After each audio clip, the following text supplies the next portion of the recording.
kickoff meeting, and definition of done. If you are a Scrum Master taking over a project, it is recommended to ask the team if there are any key issues that they would like to raise based upon their experience from previous projects.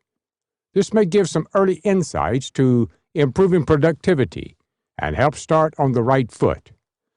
This is a form of retrospective, and although retrospectives are held at the end of every sprint, I suggest capturing the main issues based on prior knowledge.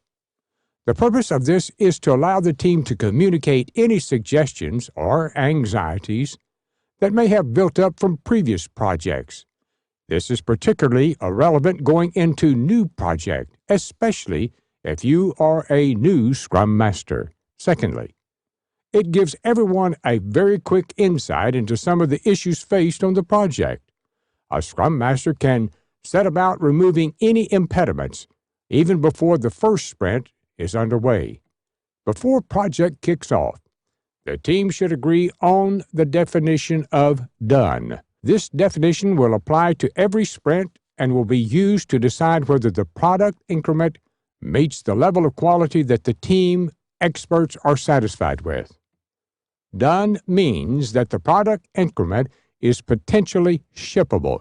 By getting the team to decide this, I have observed each expert adding his or her own seal of approval. For example, in software project, testers may want unit and acceptance test automation. Developers may want every task and defect complete. User experience specialists may want some user testing done, or at least sign off by a specialist. The Scrum Master should coach here to make sure the team understands that the outcome is potentially shippable product increment.